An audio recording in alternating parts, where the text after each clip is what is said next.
আজ তোমাদের খুব রিজনেবল প্রাইসে আমার খুব পছন্দের একটা ব্রেকফাস্ট পয়েন্টের সন্ধান দিই চলো। ঈদের দিন সকাল সকাল ছুটি থাকা সত্ত্বেও ঘুম ভেঙে গেছিল, তাই আমি আর ডেভিড ডিসাইড করলাম বাইরে কোথাও যাই, একটু ব্রেকফাস্ট করে আসি। বাড়িতে যতই ঘুগনি, অমলেট, পোচ, টোস্ট খাই না কেন, এই বাইরের মতো কোনোভাবেই স্বাদ বাড়িতে পাওয়া যায় না। জানি না, ওই কড়াটাতেই মনে হয় কোনো না কোনো একটা ম্যাজিক আছে। বাগবাজারে গিরিশ ঘোষের বাড়ির একদম সামনে ভোলানাথ কেবিন বলে এই দোকানটাতে আমি বরাবরই বিকেলবেলার দিকে যাই ফিশ ফ্রাই, ডিমের চপ এই সব খাওয়ার জন্য। চাটা ফাটাফাটি বানায় এখানে। সেখানেই সন্ধান পেয়েছিলাম এই ব্রেকফাস্টগুলোও নাকি সকালে পাওয়া যায়, তাই আর দেরি না করে এখানেই চলে এসেছিলাম। বাড়ির একদম কাছেই তো, খুব একটা সময়ও লাগেনি।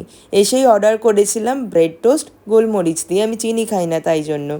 সাথে 1 প্লেট ঘুগনি আর আমার জন্য পোচ, আর ডেভিডের জন্য নেওয়া হয়েছিল 2টো বয়েলড এগ। সবকটা জিনিসের এক্স্যাক্ট দাম আমার মনে নেই, তবে এই সব মিলিয়ে আমাদের বিল হয়েছিল প্রায় 155 থেকে 160 টাকা মতো। এখানে সব থেকে যেটা ভালো লাগলো, 8 থেকে 80 সব বয়সের লোকেদের সমাহার এখানে দেখা যায়। সবাই কি মন দিয়ে ব্রেকফাস্ট এনজয় করছিল।